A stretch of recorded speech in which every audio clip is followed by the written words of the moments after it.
नमस्कार, मेरा नाम डॉक्टर सुशील कुमार जैन है। मैं इंद्रप्रस्थ अपोलो हॉस्पिटल में लगभग 24 सालों से as a full time senior consultant surgery, anorectal surgery, laparoscopic surgery में कार्यरत हूँ और मैं भी डिपार्टमेंट का एडवाइज़र भी हूँ। मैं एक्सक्लूसिवली अपोलो में पाइल्स क्लिनिक रन करता हूँ। पाइल्स एक बहुत ही कॉमन बीमारी है, इसीलिए अपोलो में अलग से पाइल्स क्लिनिक एक खोली गई है ताकि हर की पहुंच में एक क्लिनिक हो जाए। पाइल्स नाम इसलिए दिया गया है कि इस नाम से सब लोग वाकिफ़ है। कोई इसे बवासीर कहते हैं, कोई इंग्लिश में इसको हेमोरॉइड्स बोला जाता है मेडिकल टर्म में। और ये एक ऐसी बीमारी है, किताबों में लिखा है कि अपने जीवन काल में कम से कम 90% लोगों को किसी न किसी उम्र में इस बीमारी का सामना करना पड़ता है। लेकिन यह कोई ख़तरनाक बीमारी नहीं है।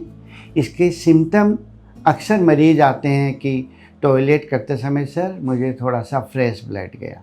कुछ लोग बोलते हैं हमारे एनल सिक्रीशन ज़्यादा होता है, कुछ एनल ईचिंग की कंप्लेन करके आते हैं। इससे ज़्यादा कंप्लेन बवासीर में, जिसको अपन हेमोरॉइड बोलते हैं, अक्सर नहीं होता जब तक वो कॉम्प्लिकेटेड ना हो। फिर पेशेंट मुझे पूछते हैं डॉक्टर साहब मेरे को पाइल्स क्यों हो गया, इसके कारण के बारे में पूछते हैं। पाइल्स के एग्जैक्ट कारण अभी भी अनक्लियर है, लेकिन जिनको क्रोनिक कंस्टिपेशन है, जिनका इरेगुलर फूड हैबिट है, जिनका प्रोलॉन्ग्ड सीटिंग है, या जिनको फैमिली में एक हेमोरॉइड्स होने की टेंडेंसी है, वो इस बीमारी के शिकार ज़्यादा होते हैं, ये पाया गया है। फिर हम आ जाते हैं, फिर मरीज़ मुझे पूछेगा तो डॉक्टर साहब अब इसका निदान कैसे होगा। पाइल्स यानी बवासीर अर्थात हेमोरॉइड्स, इनका स्टेजिंग के ऊपर ट्रीटमेंट तय किया जाता है। मैं सिंपल भाषा में साधारण जनता को समझाना चाहूँगा, जैसे अगर इंटरनल हेमोरॉइड्स है जो गुर्दे के अंदर ही सीमित है अभी तक, जो टॉयलेट करते समय या यूं भी बाहर नहीं निकले हैं या नहीं निकलते हैं, उन्हें हम विदाउट सर्जरी 90% केसेस को मैनेज कर लेते हैं। उसमें सबसे कॉमनली उसको बोलते हैं पाइल्स इंजेक्शन, मेडिकल टर्म में, इंग्लिश टर्म में इंजेक्शन इसको थेरेपी बोल देते हैं, जिसके रिजल्ट बेहतरीन होते हैं। एक होती है बेंडिंग, उसके भी रिजल्ट बहुत अच्छे होते हैं।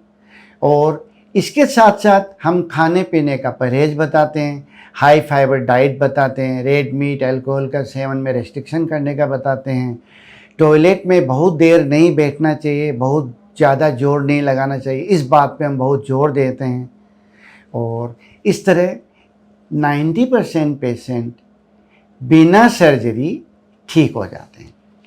अब आती है जो पाइल्स आगे स्टेज में चले गए, जो बाहर निकलने लग गए, जिनमें ब्लीडिंग ज़्यादा होने लग गई, या जो 3 डिग्री 4 डिग्री हो गए हैं अगर हम मेडिकल टर्म में बोलें, तो उसमें हमें कुछ इंटरवेंशन करना पड़ता है। लेकिन आजकल पुराने ज़माने की तरह वो सर्जरी नहीं होती, इतनी काटपीट नहीं होती कि लोग डर जाएं। इसलिए आजकल मरीज़ खुद हमारे पास आते हैं कि डॉक्टर साहब हमारा इलाज कीजिए।